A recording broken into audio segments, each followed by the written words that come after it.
Fox News is mad that Superman is an immigrant and his story is inherently political. But MAGA ought to remember that it really isn't political. They just decided to make it that way. Let's take a look at what Fox News had to say about James Gunn's 2025 reboot of Superman. Is Superman super woke? James Gunn, the director of the latest reboot movie, said, quote, Superman is the story of America, an immigrant that came from other places and populated the country. But for me, it is mostly a story that says basic human kindness is a value and is something we have lost. Craig, do you think that's what Superman is all about? Well, for one thing, it's a terrible analogy. I mean, with Superman, they are sending your best, you know? First of all, saying that basic human kindness is a value we've lost, I mean, that is Fox News' greatest nightmare, because Fox News' business model is making sure that we do not find basic human kindness again. But this news broadcast looks like something from within the Superman movie. It looked like in the Superman movie, they're parodying divisive, evil people on the news who are just trying to sow seeds of division around the country and being such rotten pricks doing so. Like, that's just straight up what they're doing. Also, this guy is saying that Superman is them sending their best, right?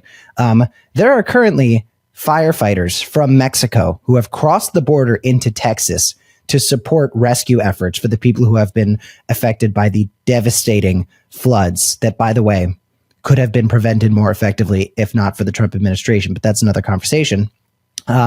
So it's a really weird narrative coming here from Fox News, but it's also sort of what we should expect. Let's keep watching. That's not escalator material. James Gunn nearly lost his job, career. He was fired after, they unearthed tweets containing pedophile jokes. So he was like banished, canceled. This is his way back. He's creating a moat of woke, enlightened opinion around him. A lot of Me Too suspects do that. James Franco did it. Harvey Weinstein donated a lot to Democrats because he was running around sexually assaulting people. So this is what you do. He's got a woke shield. He's got a woke shield. The woke moat. Yeah. Dana? Well, I think that I'm at no risk of hurting my 22-year streak of not going to the movie theater. Damn. 22 years? Superman is a political story, but as for how political a story it is, it really depends on who exactly is in power. Because it is undeniable to the character of Superman that he is an immigrant, right? And there's some people who would say that that is a divisive political thing. There's other people who would say, well, those are the people who founded this country, immigrants. But it's so much more than that. I saw the movie last night. It fucking rocked. And there are a lot of reasons I could tell you Superman was awesome. A lot of those are nerd shit that are specific to me and my taste. So things like sci-fi portals, weird science, sexual chemistry between David Corenswet and Rachel Brosnahan. Those things are all great. But this is the Bulwark, and I'm here to talk to you about politics. So let's talk about politics. Superman 2025 is a really interesting movie because it's a lot more political than I think it was intended to be. What do I mean by that? James Gunn wrote the first draft of Superman before the writer's strike in 2023. This places it in spring of 2023 when things like disappearing immigrants to El Salvador and the indiscriminate murder of civilians in Gaza were not at the top of the news. We were doing terrible things to immigrants, and the state of Israel was doing atrocious things to civilians in Gaza, but it wasn't, it wasn't the first thing we were talking about in the news those days. So James Gunn wanted to make some sort of commentary. He wanted to say that putting kids in cages was bad. There are going to be some mild spoilers for the film coming up. I'm not going to get in the way of anything in the plot. So if you haven't seen the movie yet, I don't think this video will make you not enjoy the movie. But mild spoilers ahead, let's say. There is something that is definitely evocative of kids in cages. But since we started building concentration camps in El Salvador, or at least sending people to already built concentration camps in El Salvador, some stuff in Superman has definitely become a lot more political than it was when the movie was written. There is a pocket dimension that Lex Luthor puts political prisoners in. And this isn't just people who have pissed Lex Luthor off. This is also people who have been politically inflammatory in countries where the leaders are friends with Lex Luthor. Lex Luthor has friends in the international world who want certain people to disappear off the map. So they send them to Luthor to put in his extra-dimensional prison. Lex Luthor is a billionaire who's just Elon Musk. That one we knew. Lex Luthor is Elon Musk. He's Jeff Bezos. He's the megalomaniacal, narcissistic billionaire who just has to have it all and will stop at nothing to get it all, no matter how many people have to pay the price. But we've got this El Salvador-esque prison where people are disappeared with no trace. That is something that is quite a bit more political today as we continue to expand these efforts than it was during the Biden presidency when Superman was written. Then we've got what was the most interesting part of the movie to me, which was a conflict in the Middle East that involves a European-esque country filled with white people who is greatly superior in military and intelligence capabilities than a neighboring country that is filled with brown people who don't have the same level of weaponry.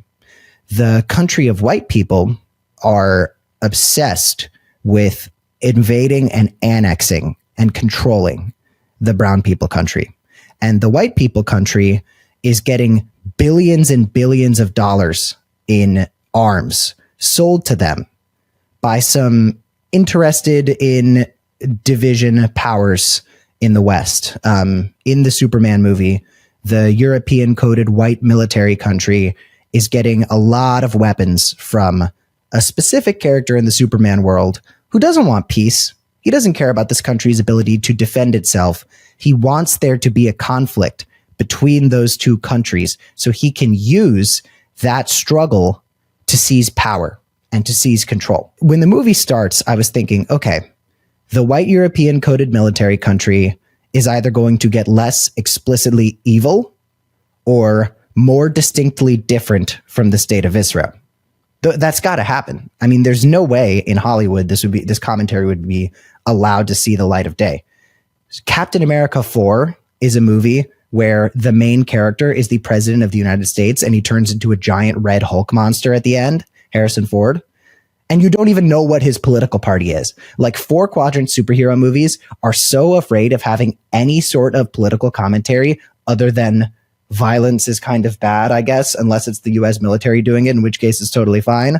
But this movie has a direct Israel-Palestine allegory where the use of excessive violence against unarmed or poorly armed brown people is considered to be a bad thing that the superheroes need to stand up against. And I was like, holy shit, James Gunn, the director, you really went ahead and did this. I mean, the inciting incident of the movie that happens actually right before the movie starts is Superman getting involved with this conflict in what appears to be the Middle East, at least geographically and politically. Superman gets involved with the conflict at the border in order to stop the war. He destroys weapons, he destroys tanks and planes. They make a point to mention that Superman killed absolutely nobody, and very few injuries were sustained by anybody. But he just went in and tried to stop the conflict. This pisses the entire world off, and so much of the movie is Superman having to deal with the consequences of what it means to do the right thing in favor of peace in a world where people aren't interested in peace. And that is what the character of Superman is all about. Doing the right thing, even if it is not the easy thing to do, and even if it's the thing that humanity isn't really pursuing right now. So throughout the film, we see this conflict in what is definitely the Middle East, and we see this country with this Western weaponry, billions of dollars of weapons coming in from the West, being so explicitly evil that in Act 3, the white military fires on a little brown civilian. There's like a 6-year-old brown kid who is waiting for Superman to come save the day, and somebody in what looks a lot like a US military garb shows up and fires at him. Spoiler alert, the kid is fine. But I'm like, this is the exact imagery we're seeing out of Gaza. This is the exact stuff we're seeing the IDF do. And Superman is willing to go ahead and say the extremely controversial thing that this is wrong and this is bad. It's really, really crazy. The last thing I'll say about the politics of the movie, other than just sort of the ideological exploration of what it means to be hopeful and optimistic in a world that's entirely cynical, that's at the center of this movie, and it's at the center of what Superman really is. Superman was created by Jewish immigrants in the 1930s to tell a story not only about an immigrant, but also about New Deal idealism. Superman, in his first appearances, was very much a leftist activist character who existed to fight predatory billionaires who were exploiting the working class. And it was in later adaptations, you know, towards the 80s and everything, when he started hanging out with Ronald Reagan and holding the American flag, that Superman became something more of a conservative type figure. And then Zack Snyder makes his Superman movie in 2013 that is modeled after Ayn Rand, which is something that he literally said, where stoicism and libertarianism are at the center of Superman's pathos. Don't listen to any of that. Superman is a leftist, and Superman fights the rich to help the poor, and he does it because it's the right thing to do. That is the core appeal of Superman to me. People say that Superman is boring because he's so powerful. I say Superman isn't a story about power. It's a story about morality. Superman has the ability to do whatever he wants. He could do anything in the world. And I'm not going to spoil this, but there's a detail in the Superman story that really highlights this.